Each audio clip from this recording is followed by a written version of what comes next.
Zidane, bon anniversaire, 52 ans donc pour Zizou. Quel geste retenez-vous de la carrière de Zidane?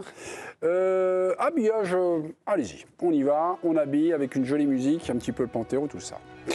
Ludovic Obraniak, il y a un match qui vous revient, pas forcément évident comme ça.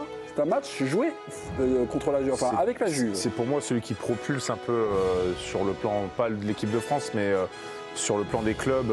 Zidane avec la Juve, c'est son geste contre l'Ajax en demi-finale retour. 97 de la Ligue des Champions. Tout le monde se rappellera ce but, qu'il est lancé dans l'intervalle. Il fait une feinte de frappe et le défenseur et le gardien se rentrent dedans. Il tombe et lui continue tranquillement, il met un petit externe pied droit. Et c'est un but exceptionnel, pas vu souvent des comme ça. Et celui-là m'a marqué tout particulièrement. Ok. Ça vous va? Là, c'est parfait, mais je voulais juste un petit teasing comme ça. Ouais. Très rapidement, est-ce que vous aviez un geste évidemment, juste 98, France-Norvège. Ok, France-Norvège, on est au Vélodrome. Ok. Un geste, quelque chose, Greg? Non, c'était une phrase d'Aimé Jacquet.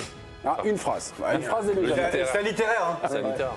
Volley, Ligue des Champions, finale 2002. Ah, 2002. Ok. Vous, c'est ça aussi. Mais il n'y a pas que ça. Quand il t'a remplacé, non? Ah bah oui, je trouve qu'il a mis tous ses plus beaux buts presque du gauche. Ouais. J'en ai plein qui me reviennent du gauche en fait. Le premier but qu'il met avec la Juve face à l'Inter, il lance un peu son truc à la Juve. Gauche. Il rentre, il frappe pied gauche, une frappe coup de pied magnifique. Son but premier avec l'équipe de France. À Bordeaux. Alors je sais pas si c'est le premier de la tête. Il met une frappe pied gauche encore. Le lob, la reprise de volée. Contre le Betis, moi je pensais aussi à celui-là. Je crois qu'on avait la photo de la frappe du 45 mètres du gauche, la volée de Leverkusen qui est exceptionnelle du gauche. Et t'es gaucher en fait. En fait, tout ce qui a marqué, c'est le gauche et la tête. Les deux buts en finale de Coupe du Monde, la tête. En fait, quand on te racontera ces histoires-là, c'est aussi des moments. Non, parce que c'est le moment de nos vies. Qu'est-ce qu'on faisait à ce moment-là?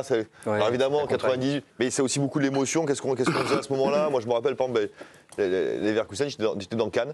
Et tous les bars étaient bondés, j'arrivais pas à trouver une place pour voir le match. Et puis à un moment donné, j'ai vu cette volée. J'étais avec Romain Rocky. On était en vacances ensemble à Cannes, qui est l'ancien joueur du PSG et de Metz. On était ensemble. Et puis, en fait, je l'ai pas vu en direct. Et on entend tous les bars de Cannes là-bas au port. Tout le monde crie, hurle, parce que Zizou, il est populaire en France, mais dans le sud de la France, c'est encore autre chose. Et là, on part, on joue des épaules pour aller. Et donc, j'ai vu que le ralenti.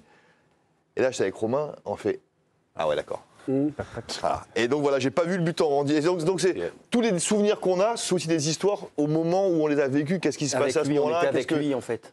Voilà, c'est hyper perso. Donc voilà. Dans ce geste, en fait, t'en as des reprises de volée, mais sur des centres un peu tendus, des centres où tu peux la voir arriver. Il y avait de la neige. C'est un centre un peu en cloche, donc un peu molle. Il est à 22 mètres, 23 mètres, et sur la photo, elle est magnifique parce que tu vois l'équilibre, la pureté de l'équilibre en fait, et en plus son mauvais pied. Donc en même temps, je sais même pas s'il en avait un mauvais, mais non, mais là, quand tu le vois faire ça de son entre guillemets mauvais pied, il frappe pied gauche l'équilibre, et pour la reprendre, où il la prend en plus, et qu'elle parte où elle part.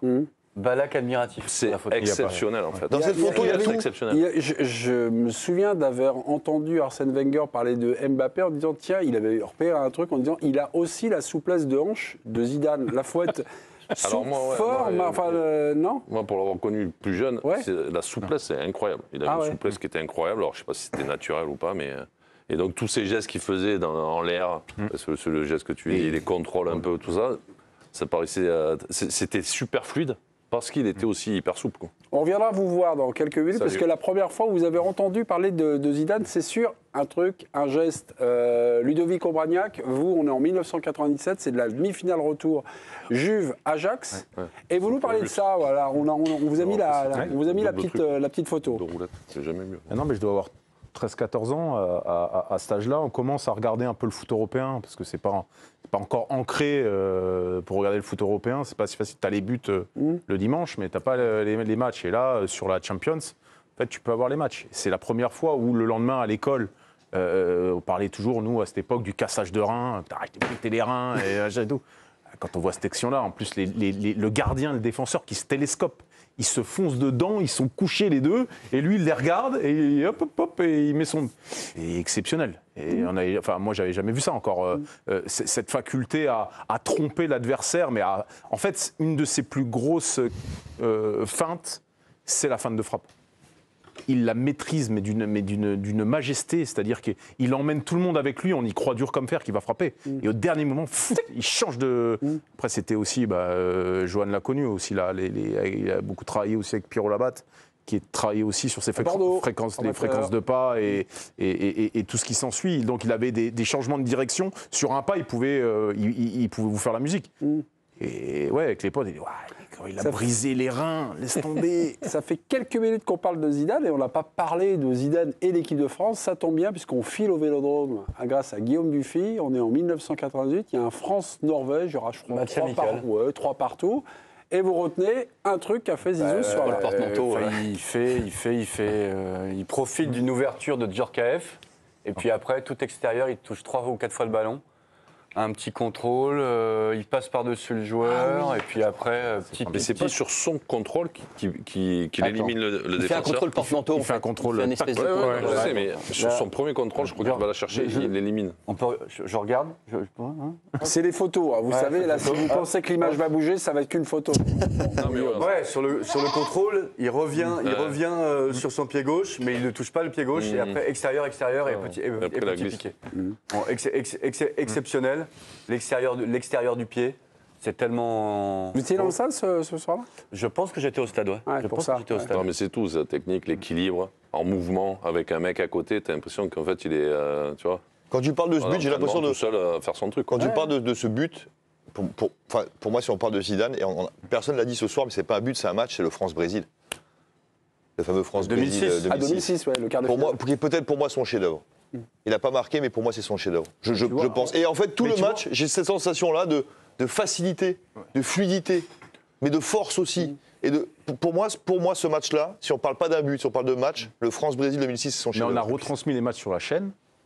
Je me souvenais qu'il avait fait, mais je l'ai trouvé encore plus fort 2006 à l'Euro 2000. Ah, 2000 2000. L'Euro 2000, 2006, t'aimes pas France-Brésil? Tu étais là, tu y es toi, non?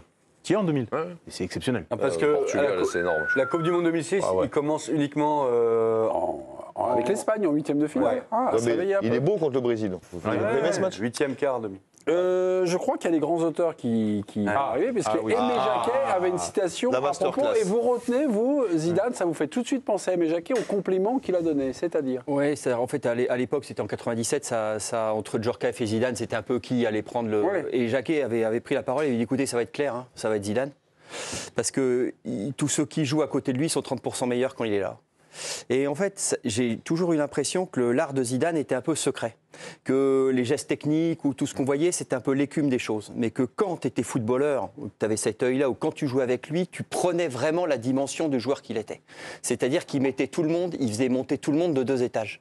Et c'était un art un petit peu invisible. Et moi, l'idée du joueur que je me fais, c'est qu'il appartenait plus aux footballeurs ou à ceux qui jouaient avec lui qu'à ceux qui regardaient quelque part. C'est-à-dire qu'ils étaient hyper sensibilisés, ils comprenaient mieux le joueur qui était Zidane que le grand public. Jouer avec Zidane, jouer avec Zizou, ça vous est arrivé parce que masterclass des deux. Hein. Il y a souvent un Vincent Deluc qui reparle d'un match formidable, où vous étiez tous les deux, C'était sous Le Maire, sous Santini, c'était sous Le Maire. Vincent, on parle tout le temps en disant, t'as Mikou Zidane dans la même équipe. C'est bon, il va les lancer tous les deux. Il n'a jamais renouvelé l'expérience. Non, never. Mais bon. Non, mais c'est sûr qu'après, quand tu l'as avec toi, ça te met à l'aise et ça facilite le jeu, c'est fluide en fait. Ils ont pas débuté la chanson. C'est une connexion qui se fait naturellement. Une fois. Moi, après, j'ai eu la chance de le connaître au tout départ à Cannes, donc on a aussi joué 1 ou 2 matchs en Gambardella, tout ça. Mais tu sens que de suite, le mec, la phrase est très juste. Il te rend presque les autres meilleurs. Parce qu'il joue juste. Souvent, on a dit que c'était un dribbleur, mais c'est aussi un joueur qui joue avec les autres et pour les autres.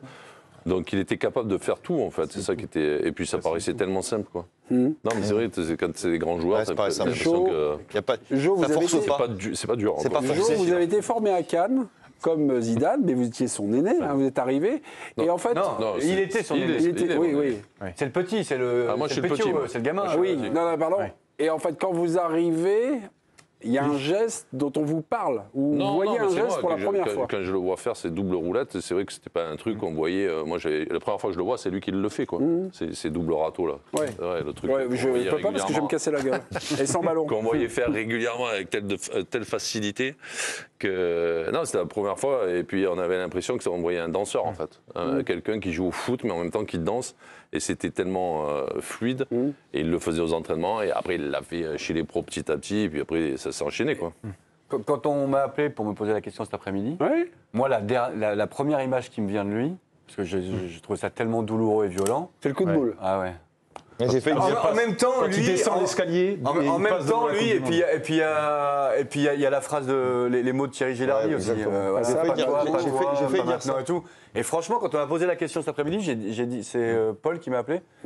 J'ai dit, j'ai failli aussi. Cette image-là, elle a été terrible, je trouve, terrible. Mais ça fait partie de lui, non? Ouais. C'est terrible, mais ça fait partie. Ça ajoute au mythe. Il n'a pas du tout été écordé par rapport à ça. C'est quelque chose qui fait partie de sa vie. Peut-être que ça l'embête qu'on lui en parle. Je pense qu'il. Mais c'est quelque chose. Un petit peu quand même après. Hein. Moi, je pense. Que, alors, pas à lui taper dessus, mais je pense qu'il y en a. Et peut-être même plus qui. Bon, il est resté quand même ultra. Il a très mal pris. Il a très mal pris certains. Il a très mal pris certains. Il n'a pas pris la parole juste après ça. Si, au journal de Denisot. Voilà, et donc après, ça s'est un peu calmé. Je pense qu'il y a des gens qui l'ont vraiment très mal vécu. Et comme lui, je pense. Parce que c'est vrai que quand tu le vois descendre les escaliers, je pense que là, il s'est dit. Oui, de toute façon, il sait qu'il a des raide, je pense que. Il sait que c'est son dernier. 14 cartons rouges pour Zidane. Quelqu'un d'impulsif, qui s'en voulait.